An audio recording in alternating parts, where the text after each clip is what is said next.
Okay guys, bakit parang ang dami-daming ano 'no, may feeling na si Kim Chu ang may hawak ng Instagram or cellphone ni Paolo Avellino because yung mga post daw kasi ni Paolo parang medyo kakaiba 'di ba? Parang number one, napakasipag niya nga mag-post. Kasi siyempre si Paolo ang dami na rin napupuntahang bansa, iba't iba na rin ang mga nakasama niya. Ba't hindi siya ganyan kasipag mag-IG story? But this time, talagang todo IG story siya. Ultimo yung location, ultimo yung food, pinopost niya. Parang alam mo, so may duda tuloy ang marami, ang Kim Paulancia na baka si Kim Cho ang may hawak ng cellphone or ng Instagram account ni Paolo. Kaya malaya siyang nakakapag-post. Kasi, sa bagay, alam naman natin pag babae kasi ang nag-post, very ano yan, aesthetic nga kung tawagin nila. Pero alam naman natin kung gaano rin ka-artistic si Paolo Avellino. So, hindi naman ako nagtataka kung carry niya mag-post ng mga ganon. But anyways, ayun na, pag binasa mo nga yung mga comment, nagtatanong, ba't parang kakaiba ang mga posting ni Paolo Avellino ngayon? Parang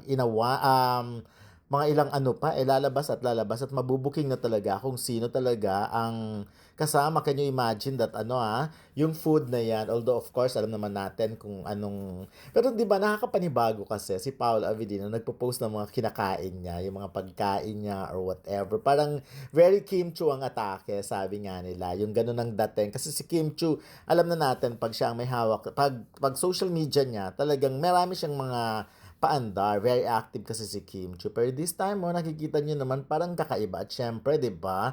Parang bongga ang preparation ng dinner na ito. Kung i-check nyo, parang may pabulaklak pa nga yata sa kabilang side, yung mga ganong tipo. So, bongga, di ba? So, ang dami na namang kinikilig, ang daming natutuwa, ang daming nag-enjoy, ang daming nag-iilusyon, dami nagdedululu. Pero yun na nga, ako naman, hinahayaan ko na lang pag yung feeling ng mga, kung ano yung makakapagpasaya sa Kim Paulancia, go ahead, wala naman, no harm naman di ba? Hindi naman sila nakakasakit ng damdamin ng ano. At saka, they know naman how to control. I mean, kung sa tingin nila abuso na yung kanilang mga delulu, humihinto rin naman sila sa ganon. Pero yung mga simpleng bagay na ganyan, yung maisip mo lang na, ano yan, dinner ba yan ng Kim Pao? Aba, walang masama dyan at hindi yan mapanakit sa kapwa. So, anyways, so for now, ganyan na muna, paonti-onti dahil si Paolo Abilino lang masipag mag-post ng kanyang mga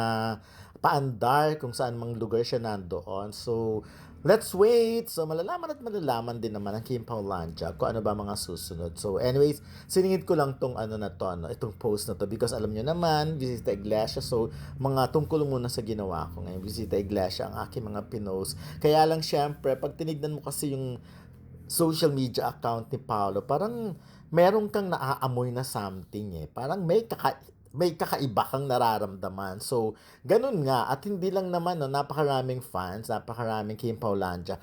Nakaka-feel eh, sabi nila, di ba? Ganun yung feeling. But anyways, ayun, basta again, kung hindi naman nakakasakit ng damdamin ng iba, abay, hayaan natin. Walang masama kung ganyan man ang mga post ng mga Kim Paulancia. Ang importante eh, nagiging masaya at marami ang natutuwa.